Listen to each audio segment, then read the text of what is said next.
Ngo ni intambara ikomeje kubera muri Repubulika Iharanira Demokarasi ya Kongo. Izi nyeshyamba za M23 cyangwa se M23 zagaragaje ko rwose zikeneye uburenganzira bwazo muri Repubulika Iharanira Demokarasi ya Kongo, kandi ndetse kari abaturage ba Repubulika Iharanira Demokarasi ya Kongo, kandi ko bari guharanira kwishyira kwizana kwa muntu.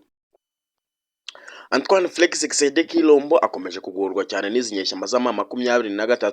ariko ikiriho ni iki: bamaze kwemeranya ko bagiye guhagarika intambara ndetse bakaba bajya mu biganiro, bakaba bakigira umuti w'ikibazo cyangwa se ibibazo biri kubera muri Repubulika Iharanira Demokarasi ya Kongo badakoresheje uburyo bw'amasasu cyangwa se n'uburyo bwo kurwana, kuko ubu ngubu hamaze kwangirika ibikorwa byinshi ndetse n'abaturage benshi bamaze kuba basiga ubuzima muri iyi ntambara iri kubera muri Repubulika Iharanira Demokarasi ya Kongo. Nyuma y'uko hashize iminsi myinshi Antoine Felix Tshisekedi Tshilombo yingingirwa cyangwa se bamubwira ko akenewe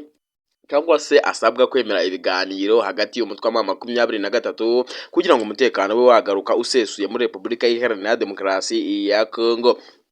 Ndetse Antoine Felix Tshisekedi Tshilombo babimubwiraga ariko agasa nkaho atabyumva ndetse akavunira mu matwi, ndetse bikaza kurangira Antoine Felix Tshisekedi Tshilombo akomeje kugenda asaba ubufasha impande n'impande zigiye zitandukanye, ndetse biza no kurangira Antoine Felix Tshisekedi Tshilombo amaze kugenda agaragaza ko umutwe wa M23 wakomeje kugenda ugira uruhare mu mutekano muri Repubulika Iharanira Demokarasi ya Kongo, cyangwa se igihugu cy'u Rwanda nacyo cyakomeje kugenda gifasha umutwe wa M23 mu bitero uyu mutwe wagabaga muri Repubulika Iharanira Demokarasi ya Kongo. Tujye kwinjira muri politiki na diplomasi, nkubwire intambara none yabe igiye kubera muri Repubulika Iharanira Demokarasi ya Kongo, nyuma y'uko Abanyamerika nyuma y'uko bavuze ko batazigera bivanga mu biri kubera muri Repubulika Iharanira Demokarasi ya Kongo, baba bamanuza mu gihugu cya Repubulika Iharanira Demokarasi ya Kongo ndetse bakamanukana intwaro zihambaye. Nyuma y'uko hashize iminsi itari mike Antoine Felix Tshisekedi Tshilombo azamutse muri Leta Zunze Ubumwe za Amerika kuba yahura na Donald Trump, ndetse akamutakambira akamusaba yuko rwose akeneye ubufasha bwe, ndetse agasabwa akababwira ko rwose nawe yemera kubaha amabuye y'agaciro, ndetse nabo bakamuhereza intwaro ndetse n'abakomando batojwe bihambaye, dore ko imbunda zigiye zitandukanye zamanutse muri Repubulika Iharanira Demokarasi ya Kongo zirimo ibimenyetso byo guteranya ndetse na bombe zihambaye n'amadrone agiye akomeye ku rugamba. M23 yaba igiye kubona ibyo itigeze ibona, ndetse amateka yaba agiye kongera kwisubiramo. 2012 muraza kubyibuka ko M23 yagarutse muri Repubulika Iharanira Demokarasi ya Kongo, ikaza gufata uduce tumwe na tumwe tugiye dutandukanye by'umwihariko kivuye amajyaruguru Goma, ndetse bikavugwa yuko rero uyu mutwe waba ugiye kongera kwirukanwa nyuma y'uko Amerika cyangwa se igihugu cya mbere cy'igihanganye ku isi cyaba kigarutse muri Repubulika Iharanira Demokarasi ya Kongo kugarura umutekano. Nyuma y'iminsi ishize Repubulika Iharanira Demokarasi ya Kongo yagaragaye cyane yinuba cyangwa se ivuga ko igihugu cy'Ubushinwa cyagarutse muri Repubulika Iharanira Demokarasi ya Kongo mu buryo bwo kugarura umutekano, ariko kikarinda mu bibuye cyangwa se mu birombe by'amabuye y'agaciro, ndetse bikanavugwa yuko iki gihugu cy'Ubushinwa kiba cyishakira ubukungu muri Repubulika Iharanira Demokarasi ya Kongo. Ibyo bintu byaje kubabaza igihugu cya Repubulika Iharanira Demokarasi ya Kongo, kubona ko rwose igihugu cy'Ubushinwa kiba kije kwishakira amabuye y'agaciro aho kugarura umutekano, ndetse cyarindaga amabuye y'agaciro gusa, dore ko ahari intambara hatari amabuye y'agaciro igihugu cy'Ubushinwa kitigeraga kihikoza. Ndetse bikavugwa yuko igihugu cy'Ubushinwa cyamanuye drone zihambaye zose zigera ku 100 mu gihugu cya Repubulika Iharanira Demokarasi ya Kongo, zikagihereza igisirikare cya FARDC cyangwa se abasirikari barwana ku ruhande rwose rwa leta ya Kinshasa mu buryo bwo kurwanya uyu mutwe wa M23. Ndakwibutsa ko nimba ari ubwa mbere ugeze kuri uyu muyoboro ugomba gukanda subscribe, ugakanda like, ugakora icyo bita share, ukandika comment kugira ngo ibiganiro n'amakuru tubahereza tugishyiraho video ugihita wakira notification. Wowe uri kumva aya makuru nkwaye ikaze, ngira ukumva ni njyewe nkwaye ikaze. Twinjire muri politiki na diplomasi biri kuvugirwa kuri iyi si. Igihugu cy'u Rwanda kandi cyongeye kumva ko igihugu cya Repubulika Iharanira Demokarasi ya Kongo gifite ibibazo bigiye bitandukanye. Igihugu cya Repubulika Iharanira Demokarasi ya Kongo cyakomeje noneho kuvuga ko igihugu cy'u Rwanda nacyo gifite intandaro y'ibiri kubera muri Repubulika Iharanira Demokarasi ya Kongo, nyuma y'uko Antoine Felix Tshisekedi Tshilombo yavuze ko atazigera na rimwe atuza mu gihe azaba atarinjira mu gihugu cy'u Rwanda arasa.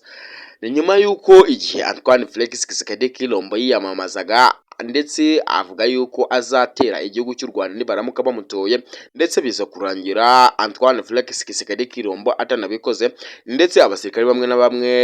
bamwe bagaragaye bashaka kwinjira mu gihugu cy'u Rwanda. Umusirikare umwe akagaragara nkaho asa nkaho ari kwiyahura akinjira mu gihugu cy'u Rwanda, ndetse akinjiramo arasa, ariko adaciye kabiri umusirikare wa Repubulika Iharanira Demokarasi ya Kongo akaba yarafashwe.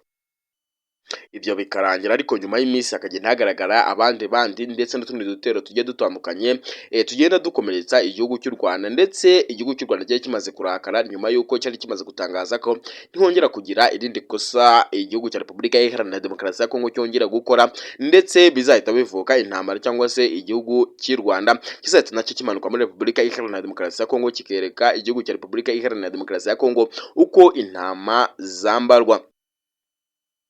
Amahanga yose yamaze kubona ko igihugu cy'u Rwanda gifasha uyu mutwe wa M23 cyangwa se uyu mutwe urwana muri Repubulika Iharanira Demokarasi ya Kongo, ndetse bikomeza kwiyuta ko ari abaturage ba Repubulika Iharanira Demokarasi ya Kongo, ndetse bakavuga ko ari abaturage bavukiye muri Repubulika Iharanira Demokarasi ya Kongo ariko bayoborwa nabi, ndetse bayoborwa ku gitugu, ariko bakavuga ko baharanira uburenganzira bwabo, ndetse bashaka kwishyira kwizana kwa muntu. Repubulika Iharanira Demokarasi ya Kongo ikomeza kuvuga yuko nta na rimwe izigera yemera kujya mu biganiro hagati y'umutwe wa M23, dore ko n'ibiganiro na bimwe bagiye bemera nta n'ikintu byagiye bitanga. Iri joro rero cyangwa se uyu mugoroba ni ibitero bikomeye cyane byagabwe na leta y'i Kinshasa, bakagaba kuri M23. M23 yavuze yuko rwose leta y'i Kinshasa iri kubagabaho ibitero, kandi ko bari baremeranyijwe yuko bagiye gushyiraho agahenge mu buryo bwo kuganira cyangwa se gushyira mu bikorwa ibiganiro kugira ngo barebe ko iyi ntambara yarangira. Ariko